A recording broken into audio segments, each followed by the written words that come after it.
Should you buy an iPad Pro or should you buy the M4 MacBook Air? Tough question. Drop a like down below, subscribe to the channel.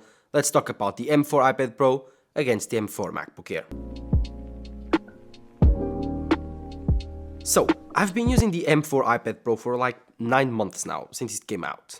And I know, it's a very old question. Should you buy an iPad Pro or a MacBook? And it is always a tough question to answer. But now that Apple has released the M4 MacBook Air, we now can talk about on the same plane of field. Because the iPad Pro has the M4 chip and the MacBook Air has the M4 chip. Both devices have the same chip. So now, the only difference is the hardware itself. Not just the chip, but the overall hardware, the display, the overall use case, and the theme of each device. So, yes, the iPad Pro. This is a multi-use device. You can use it as a touchscreen device, just like I'm doing right now.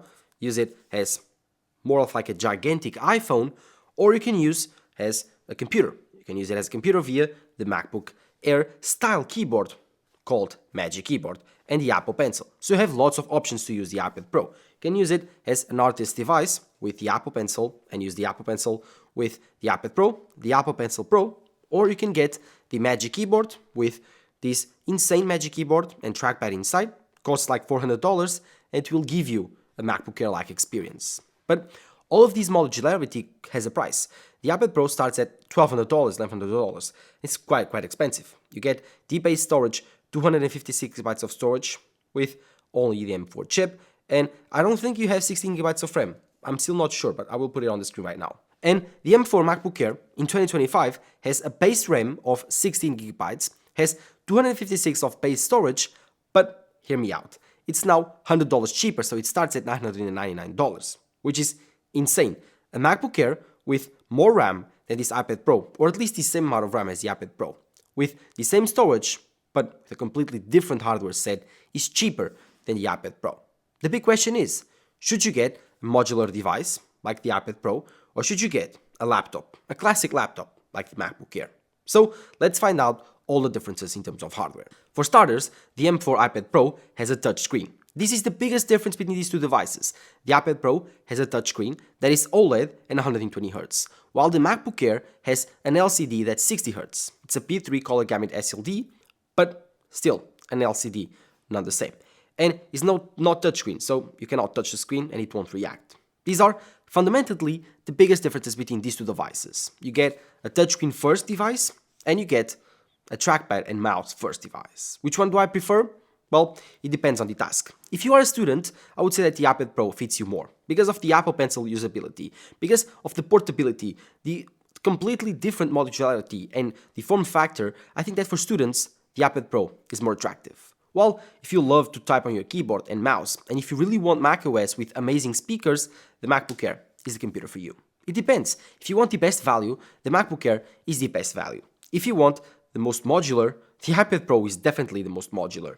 If you need cameras for the job, then the iPad Pro is the only device that has cameras. So fundamentally, this device is almost like a gigantic iPhone. It has 120Hz. It has an OLED screen, which is amazing, the best OLED screen that I've ever used. And the MacBook Air, well, it doesn't. This one has cameras on the back. The MacBook Air, it doesn't. So if you can decide between form factors, if you can decide between different use cases, then just think. Do I need an iPad Pro? Do I need a tablet? Or do I need a laptop? If you do really need a laptop that needs to run virtual machines and other software systems that actually are supported via macOS but are really required to use a computer or a laptop, then the MacBook Air is the computer for you. If you want a simple typing machine, again, the MacBook Air is the computer for you. If you want a simple web browsing machine, I do believe that the MacBook Air is the computer for you. It will be way cheaper and it will do the job perfectly. While if you want an everyday device, a device to do everything, to watch TV shows, Netflix, a device to write your notes, a device to play games, a device to take to work and work as a computer or a laptop, then the iPad Pro is that and way more. This computer, yes, this computer is super versatile and super modular, but also very portable. This is the thinnest iPad Pro ever. It's like 5.5 millimeters thin. Insane, half of a centimeter thin. Coupled together with the Apple Pencil makes it a magical experience to use with a pencil device. This is expensive. Yes, costs like $180, but it's totally, totally worth it. The integration with the iPad Pro is incredibly insane, and the MacBook Air doesn't have this option. So if you're an artist that likes to draw with a pencil or a pen, then the iPad Pro is your only choice. And now with the M4 generation, I think we are advanced enough for me to recommend it as a simple computer, because it has a great camera. It has an evolution of iPadOS, which is not the best ecosystem to work on, but it works. And it has the incredible Magic Keyboard that can transform your iPad Pro into a laptop replacement. But hear me out.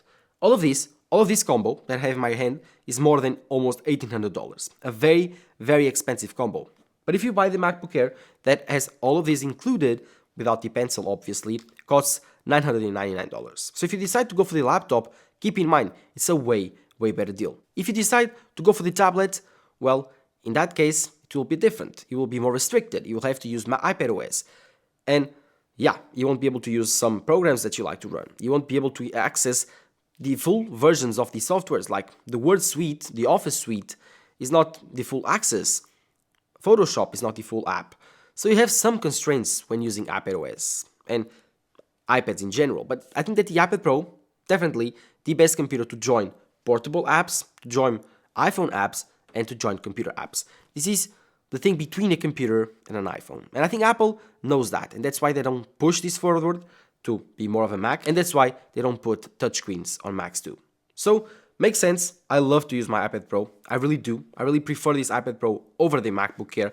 But now with the M4 chip is really, really tough. Because with the M4 MacBook Air being double the RAM, has the base computer, and costing $100 less, it's a win-win situation, and that MacBook Air will become very, very attractive for lots of consumers. It's really, really light. I've used that generation of MacBook Airs for 2 years straight, the M2 generation, the M3 generation, and now with the M4 generation, I'm pretty much sure the experience will be the same. The weight, the portability, all of that is great, really, really good.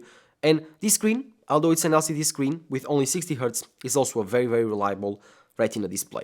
Other than that, I do think that the MacBook Air is a computer for everyone. It's the best computer in the world right now in terms of value. The battery life is going to be great, while the iPad Pro, it's a computer, yes, but it's a very, very specific one. It's not a computer that you use every single day because you want a computer. No, you need to specifically want an iPad Pro and all of its functionality. So let me know in the comments below what you think. Would you buy the M4 iPad Pro or the M4 MacBook Air? One thing that is really, really important to talk about and to differentiate between these two machines is the displays, guys. Again, I will tell you again, the iPad Pro's display, much, much better. But it's 13 inches and it's a touchscreen device. While the MacBook Air is 13 inches also, but it has another option, the 15-inch MacBook Air. That computer has a bigger screen, which is 15 inches, and it has a bigger battery. So, if you prefer a bigger computer, in that case, go for the 15-inch MacBook Air. Be very, very careful whenever you are upgrading these machines. They can get very, very expensive, very, very fast. So, don't upgrade them. Buy the base storage, you will be alright. If you need more storage, then get external SSDs. The biggest bottleneck for the iPad Pro will always be its software. I think that iPadOS will always be its worst side of the iPad Pro. And the MacBook Air can be rested assured that it will have a market always, because not most people like to want iPad Pros. Not most people want to buy them. And so, they are very, very expensive. The overall ecosystem of the iPad Pro is very, very expensive. Again, $180, $400 for this Magic Keyboard case that is flimsy. It can get ruined very, very fast. Gets ugly at least. And yeah, the speakers are great. This has incredible speakers, the iPad Pro, but they are close with the MacBook Air. Both have USB-C ports. The MacBook Air has 2 USB-C ports and 1 headphone jack, while the M4 iPad Pro has 1 USB-C port on the Magic Keyboard, if you get it, and then you get a Thunderbolt port at the bottom via USB-C. Both options are great, but I would like to have an headphone jack on my iPad Pro, and they simply have not put it here. So, makes sense that they're actually introducing USB-C on the iPad Pro, on the iPhones, and on the Macs. At least, all of them will charge via the same port. iPadOS is different. I think that iPadOS versus macOS, the talk of the moment, will be the most important factor between choosing these two devices. The iPad Pro runs iPadOS, and that's a very, very simple statement to say, because iPadOS sucks. I hate iPadOS. It's very simple and very complicated at the same time. It's full of features, but none of them are actually important, and so you kind of feel like you lack features. So, you know what I mean? It's like, it's that weird child that You have so much expectations, but they don't meet it. They have so much potential, they don't reach it. And iPadOS, it's just like that. Apple has not put one tiny bit of effort into developing that ecosystem, that software system over it. Because it's a very, very iPhone-like experience that gets all the iPhone experience 1 year later, and it's a bummer. It's truly, truly a bummer.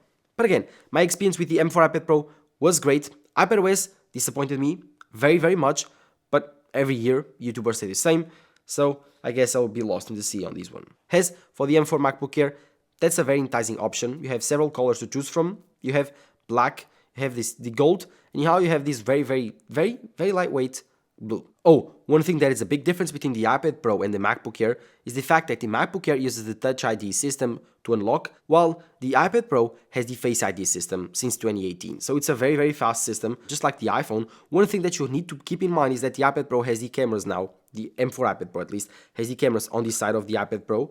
So you need to, when actually using it, be looking at those cameras. It will unlock pretty fast. It's better if you use it this way, on the horizontal view, and then it will do it very, very fast. Again, most people will be using the M4 iPad Pro and iPads in general now on their keyboard cases with their Apple Pencils, so it makes sense that Apple wants to push this agenda via the software. One thing that is also very, very comical on the M4 iPad Pro that is not present on the M4 MacBook Air is the fact that you have several options to choose from to enter multi-screen view. So you have the Stage Manager, you have the other one which is clicking on the side of the iPad Pro and then dragging the window to the center of the display, and then it will open two apps at the same time, or if it's not supported, it will open one app on top of each other. It's quite weird, it does not work really, really well. And then there's macOS, which macOS can do that, does that really, really well, but then in terms of hidden folders, hidden files, it starts to get big, starts to eat up your storage space, and you might regret it later. Unless you do a backup every single month, it's not the best option and not the best feeling to have. Trust me. Both devices feature center stage cameras, so they follow you around with the ultra-wide lens. Oh, and one last thing, both devices run the same apps, more or less, if they come from the App Store. And I think that's it. iPadOS actually relies a lot more on your touchscreen interface, while macOS is a software system built 30 years ago, 40 years ago, built for mouse and keyboard.